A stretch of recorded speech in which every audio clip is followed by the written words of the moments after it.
Hello, we were discuss microprocessor 8085। हम लोगों ने प्रीवियस क्लास में ये सब समझा था कि आर्किटेक्चर क्या होता है और आर्किटेक्चर्स के मैंने 5 सेक्शन बनाए थे और उन 5 सेक्शंस में पहला सेक्शन रजिस्टर यूनिट मैंने आपके साथ डिस्कस किया था।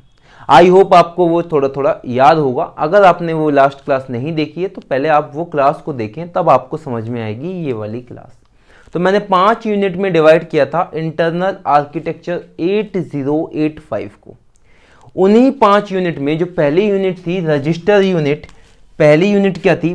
First unit. यूनिट मीन्स मैंने 5 सेक्शन में उसे डिवाइड किया था समझने के लिए। बाकी हम उसे कंप्लीट एक पिक्चर में भी समझ सकते थे, बट वो बहुत टाइम टेकिंग प्रोसेस है क्योंकि काफ़ी चीज़ें हैं इसमें। तो 5 सेक्शन में कैटेगराइज किया गया, 5 इसको पार्ट में डिवाइड किया गया। उन 5 पार्ट में से आपका जो पहला था, पहली थी आपकी रजिस्टर यूनिट।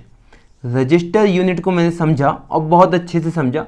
जितने भी पॉइंट है वो मैंने आपको बता दिए। आपसे क्वेश्चन बन सकता है, explain the registers of 8085 microprocessor और explain the register unit for 8085, explain the register B C D E H L P C I are.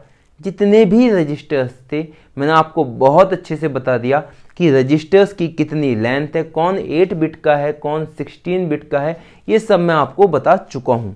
ठीक है, तो ये सब आपके माइंड में स्टोर हो जानी चाहिए। ये डेटा जितना भी मैंने आपको बताया, ये सब डेटा आपके माइंड में स्टोर रहना चाहिए, क्योंकि ये सब क्या है, अपन लोग पहली यूनिट पढ़ रहे हैं, सब बेसिक पढ़ रहे हैं और ये एडवांस तक लास्ट तक अपने साथ साथ चलने वाला है। ठीक है, माइक्रोप्रोसेसर 8085 में ही नहीं, माइक्रो कंट्रोलर में भी यही चीज चलेगी। ये जितने भी कॉन्सेप्ट हैं ये सब माइक्रो कंट्रोलर में भी चलने वाले हैं। तो आप बिल्कुल ध्यान से सुनिएगा सब बात को, बहुत ही इंपॉर्टेंट है। हो सकता है कि आपको थोड़ा सी दिक्कत हो क्योंकि सब्जेक्ट आपके लिए बिल्कुल चेंज है, बिल्कुल ही अलग सब्जेक्ट है। तो आपको थोड़ा सा पेशेंस बना के रखना है इन चीज़ों को समझने के लिए। सब चीज़ें समझ में आ जाएंगी, कंक्लूड होते होते सब कुछ समझ में आ जाएगा। पहली यूनिट ये थी register unit. Second unit was ALU। इसका नाम क्या था भाई? Arithmetic logic unit. Arithmetic and logic unit ALU, arithmetic and logic unit ALU। ALU में होता क्या क्या है? ALU में जो सेक्शंस होते हैं या फिर ALU के अंदर क्या क्या होता है? ALU के एक अंदर होता है एक्यूमुलेटर। एक्यूमुलेटर को मैंने बताया था कि एक्यूमुलेटर क्या होता है? एक्यूमुलेटर क्या होता है? ये 8 बिट का रजिस्टर होता है।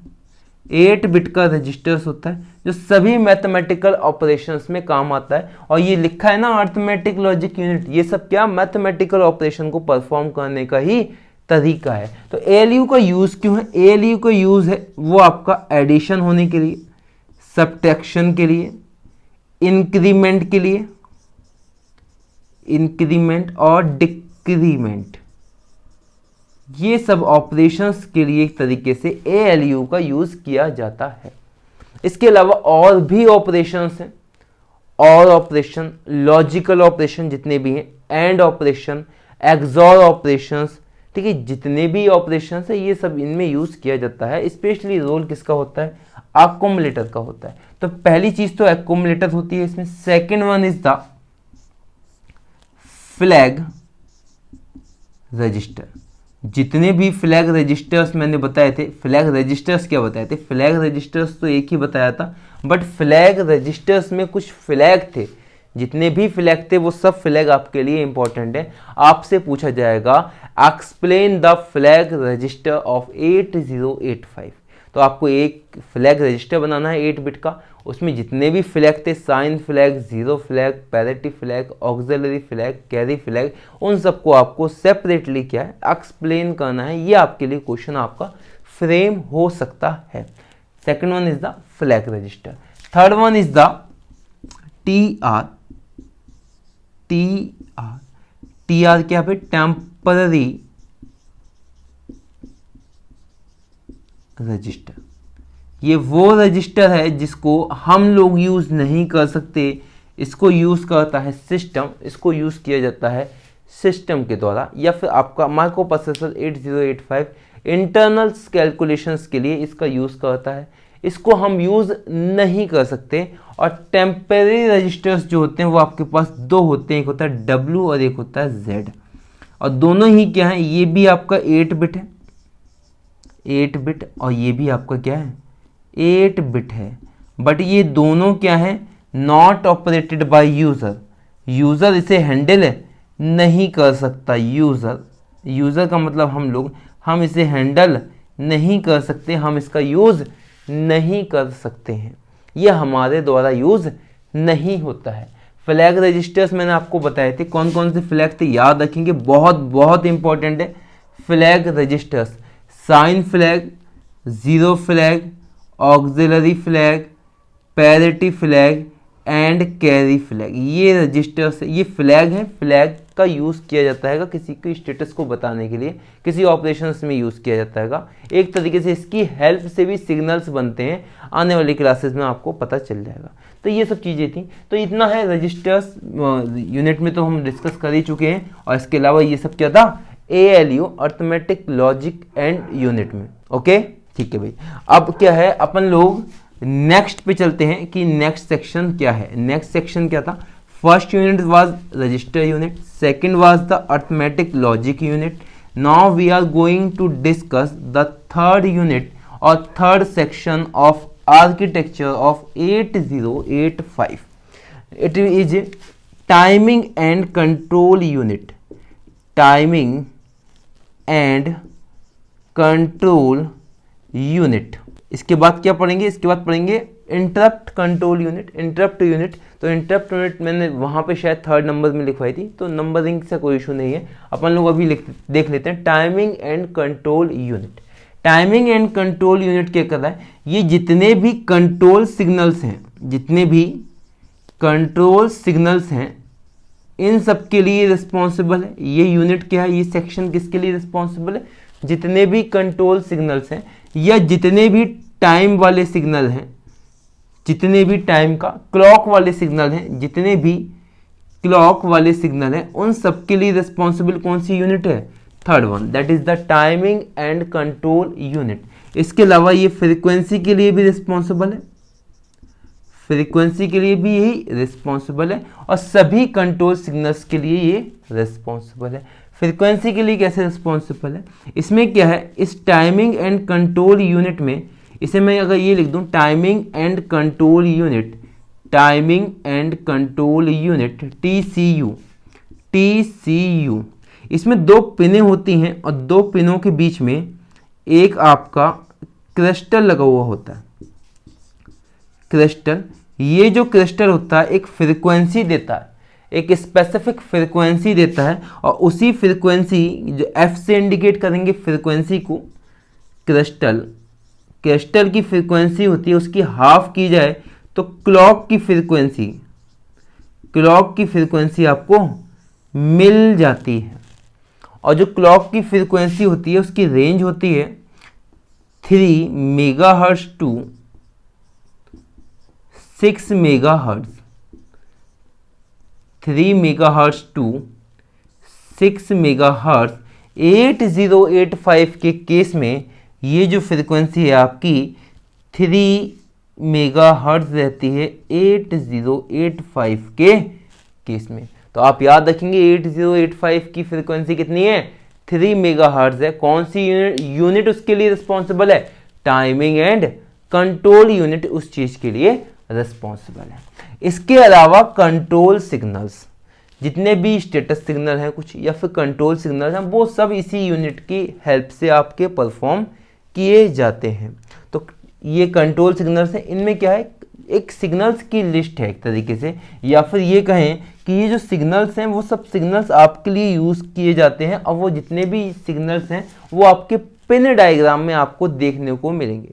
अभी मैं बाद में जब ये सब कंप्लीट हो जाएगा तो मैं आपको पिन डायग्राम बनाऊंगा, तो पिन डायग्राम में सब चीज़ें आपके पास आ जाएंगी, और ऐसा ही पिन डायग्राम एक कंट्रोलर में बनेगा, तो वही चीज़ें, जो चीज़ें यहाँ पर वैलिड हैं वो चीज़ें वहाँ पे भी वैलिड हैं। जो भी चेंजेस रहेंगे वो मैं आपको हाईलाइटेड कर दूंगा। ठीक है। तो कंट्रोल सिग्नल्स में कुछ सिग्नल्स हैं। एक सिग्नल्स का नाम है ALE, इसका नाम है address latch enable. Address latch enable, इसका क्या काम होता है? इसके दो पॉसिबिलिटीज होती हैं भाई किसी भी सिग्नल की। कौन कौन सी दो पॉसिबिलिटीज हैं? जो ये पॉसिबिलिटीज हैं वो ये हैं कि ये जो सिग्नल है या फिर 1 हो सकता है या फिर ये सिग्नल 0 हो सकता है। जब भी ये सिग्नल 1 रहता है तो मैंने क्या बताया था आपको? मैंने सिस्टम बस बताई थी 3 तरीके की, control bus, data bus and address bus. Address bus की कितनी लाइनें बताई थी मैंने 8085 में? 16 लाइन्स। मैंने आपको क्या बताया था? मैंने आपको ये बताया था कि सिस्टम बस होती हैं, और जो सिस्टम बस हैं वो आपकी 3 तरीके की थी। एक थी आपकी एड्रेस बस, देन आपका था डेटा बस, और उसके बाद थे आपके कंट्रोल बस। ये क्वांटिटी, ये नंबर्स कितने थे 8085 में? 16, और ये कितने थे? 8, और ये वेरियस आपके जितने भी सिग्नल्स थे, कंट्रोल सिग्नल्स यहाँ पे थे। तो ये क्या थे? सिग्नल्स थे, ये आपके सिग्नल्स थे। तो जो एड्रेस हैं, एड्रेस जो बस हैं, एड्रेस बस कितनी है? 16 है। मैंने माना कि जो एड्रेस बस 16 है वो कहाँ से कहाँ तक है? A0 से लेके या फिर ऐसे लिख देते हैं यहाँ पे A0 से लेके A15 हो गई भाई, 16 हो गई टोटल। A0 भी कंक्लूड हो जाएगा, A0 से लेकर A15 तक, 0 से लेकर 15 तक आप काउंट करेंगे तो 16 बस हो जाएंगी। तो ये जितनी भी बसें हैं, जितनी भी 16 बसें हैं, ये आपकी एज एड्रेस बस बिहेव करती हैं, एज एड्रेस बस ही बिहेव करती हैं। सर एज एड्रेस बस की तरह बिहेव करने का मतलब क्या है? मतलब ये है, अगर ये सिग्नल 0 हो जाए, ये सब कब है? तब जब ये सिग्नल 1 होता है। जब ये सिग्नल 0 हो जाए तो इसकी 2 कंडीशंस बन जाती हैं। कंडीशंस क्या बन जाती हैं? आपकी जो लोअर वाली बसें हैं, लोअर वाली 16 में क्या है? 8 आपकी लोअर है, 8 आपकी अपर है। तो जो 8 आपकी अपर है उनको छोड़ दो। जो लोअर वाली बस है A0 to A7, यही जो A0 to A7 है, अब ये डेटा की तरह भी काम करेंगी, तो इनका नाम हो गया AD0 to AD7। और बाकी इसके ऊपर की जो बची A8 to A15, तो ये सब करती हैं सिर्फ एड्रेस बस की तरह काम, एड्रेस बस की तरह काम। अपर बस जो होती है, हाई जो बस होती है, वो एड्रेस बस की तरह काम करेंगी, और जो लोअर बस होती है ये आपकी एड्रेस प्लस डेटा दोनों बस की तरह ही काम करेगी। इसीलिए इस लोअर वाली बस को कहते हैं मल्टीप्लेक्स्ड बस, या फिर ड्यूल बस के नाम से भी जाना जाता है। क्योंकि इसमें दोनों ही चीजें हैं, एक तो एड्रेस भी है और डेटा भी हो सकता है, या फिर एड्रेस की फॉर्म भी हो सकती है, या फिर डेटा की फॉर्म भी हो सकती है। ये होगा कब? जब ALE सिग्नल क्या हो? 0। और जब ALE सिग्नल 1 होगा तो सभी बस कैसे काम करती हैं? सभी बस एड्रेस बस की तरह ही बिहेव करेंगी, ठीक है। तो अब मैंने आपको सिग्नल कौन सा बताया? ALE, address latch enable. बहुत ही इंपॉर्टेंट रोल है इसका ALE का। आप ALE को समझेंगे तो आगे चीजें आपको बहुत अच्छी तरीके से समझ में आने वाली हैं, ठीक है। तो कंट्रोल सिग्नल मैंने आपको बताया है ALE, और इसके अलावा और भी कंट्रोल सिग्नल्स हैं, ठीक है। तो वो जो कंट्रोल सिग्नल्स हैं वैसे तो आपको मिल जाएंगे देखने के लिए पिन डिस्क्रिप्शन में, बट जो पॉसिबिलिटीज़ हैं समझाने की वो मैं आपको समझा देता हूँ। एक मैंने आपको बता दिया ALE, दूसरा मैं आपको जो बता रहा हूँ उसका नाम है रीड सिग्नल। ये जो है रीड है, ये रीड सिग्नल है। जब भी किसी सिग्नल के ऊपर बार लगा हुआ होगा, जब भी किसी सिग्नल के ऊपर डैश या बार लगा हुआ होगा, तो इसका मतलब वो एक्टिव तो होता है। और एक्टिव कब होता है? जब उसकी वैल्यू क्या हो? 0 होगी। तो 0 के ऊपर बार लगाने का मतलब क्या है? 0 के ऊपर बार लगाने का मतलब 1। तो ये क्या है? एक्टिव 0 सिग्नल होता है, रीड सिग्नल। इसके अलावा सिग्नल होता है राइट सिग्नल। राइट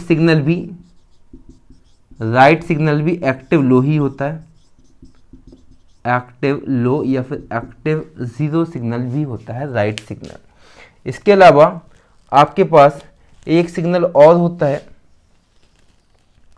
ठीक है, उस सिग्नल का क्या नाम है? वो सिग्नल है आपके S0 एंड S1। इन्हें स्टेटस सिग्नल के नाम से भी जानते हैं, S0 एंड S1। इनकी पॉसिबिलिटीज़ क्या है? इनकी पॉसिबिलिटीज़ ये है कि ये दोनों 0 0 हो सकते हैं, या फिर ये 0 1 हो सकता है, या 1 0 हो सकता है, या फिर ये 1 1 हो सकता है। ये पॉसिबिलिटीज़ है। इसके अलावा एक साथ में एक सिग्नल और होता है इनपुट आउटपुट और मेमोरी बार। इसमें क्या है, अगर ये 1 है ये वाला सिग्नल, तो ये इनपुट आउटपुट की तरह बिहेव करेगा, और अगर ये सिग्नल 0 है तो ये मेमोरी की तरह बिहेव करेगा। 0 का मतलब ये है कि 0 क्या हो गया, मेमोरी वाली चीज़ क्या हो गई, 1 हो गई। कहने का मतलब ये है, इसकी दो पॉसिबिलिटीज़ हैं। क्या है, ये 0 0 हो सकता है, ठीक है, या फिर ये क्या हो सकता है, 1 एंड 1 हो सकता है। यही तो दो पॉसिबिलिटीज़ हैं, ठीक है। तो इन्हीं दो पॉसिबिलिटीज़ को मैं बता रहा हूँ आपके सामने। थोड़ा सा मैं ये वाला सिग्नल रफ कर रहा हूँ क्योंकि थोड़ा यहाँ स्पेस कम है।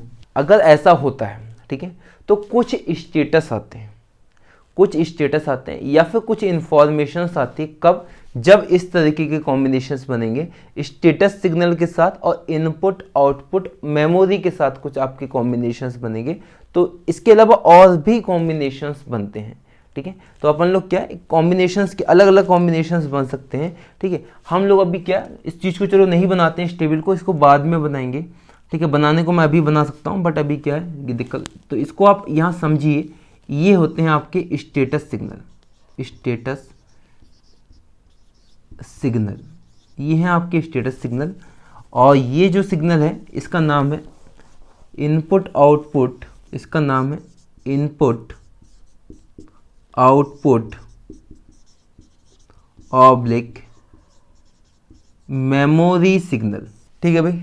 जब ये वाला सिग्नल 0 होगा तो मतलब ये मेमोरी की तरह बिहेव करेगा, और जब ये सिग्नल 1 होगा तब ये इनपुट आउटपुट की तरह बिहेव करेगा। बात समझ में आ रही है? अच्छा, अभी मैंने एक सिग्नल बनाया था। कौन सा सिग्नल बनाया था? रीड सिग्नल और राइट सिग्नल, यही दो सिग्नल बनाए थे अभी मैंने। तो रीड और राइट के बिहाफ पे इनपुट आउटपुट मेमोरी का मैं एक टेबल सा बना रहा हूँ, वो आप देखना जरा कि मैंने क्या लिखा। IO अपॉन का M बार, यानी इनपुट आउटपुट और मेमोरी बार। देन मैंने लिखा रीड और लिखा एक मैंने राइट सिग्नल, ठीक है। बात समझ में आ रही है? तो यही पॉसिबिलिटीज़ है। मैंने क्या कहा कि या फिर वो क्या है, मेमोरी की चीज़ है, और या फिर क्या है, ये इनपुट आउटपुट की चीज़ है, ठीक है। तो अब मैंने यहाँ पे क्या कंडीशंस दी है? यहाँ कंडीशंस मैंने ये दी है कि ये जो है अब यहाँ पे कौन है, यहाँ पे क्या है, मेमोरी है और इसे मान ला 0, और ये इस समय क्या है, 1 है, या फिर ये 1 है और ये 0 है। इस केस में ये 0 है, ये 1 है, ये 1 है और ये 0। बात को ये समझना कि ये जो है इनपुट आउटपुट, तो इस समय क्या है, मेमोरी एक्टिवेट हो गई, तो ये सिग्नल क्या है, मेमोरी का है, मेमोरी MEM। और मैंने क्या बताया था, लो एक्टिव सिग्नल है तो रीड एक्टिव हो जाएगा, तो मेमोरी का ये रीड सिग्नल है। बात समझ में आ रही है? ये भी क्या है, मेमोरी का सिग्नल है, तो मेमोरी MEM। और मेमोरी का कौन सा सिग्नल है, ये राइट सिग्नल है, तो W राइट सिग्नल। ऐसे ही ये इनपुट आउटपुट आ गया, तो इनपुट आउटपुट और इनपुट आउटपुट टेबल इस तरीके से, ठीक है। इनपुट आउटपुट और इनपुट आउटपुट, तो इनपुट आउटपुट क्या है, ये रीड सिग्नल है, और इनपुट आउटपुट का ये राइट सिग्नल है। तो ये क्या है, ये एक तरीके के आपके ऑपरेशंस हैं, बात समझ में आ रही है, ठीक है। तो ये कुछ मैंने आपको स्टेटस सिग्नल बताए। इसके अलावा बहुत से स्टेटस सिग्नल हैं, तो उनको जैसी जैसी नीड रहेगी वैसे वैसे हम लोग डिस्कस कर लेंगे, ठीक है। तो अभी जो भी स्टेटस सिग्नल है उनका भी डिस्कशन होना है। इसके अलावा एक इस S0 और S1 स्टेटस सिग्नल का भी डिस्कशन होना है। जितने भी कंट्रोल सिग्नल्स हैं कौन कौन से हैं मैं आपको बोल देता हूँ। होल्ड सिग्नल है, HLDA सिग्नल है, रेडी सिग्नल है, ठीक है, रीसेट सिग्नल है, क्लॉक आउट सिग्नल है, रीसेट इन सिग्नल है, रीसेट आउट सिग्नल है।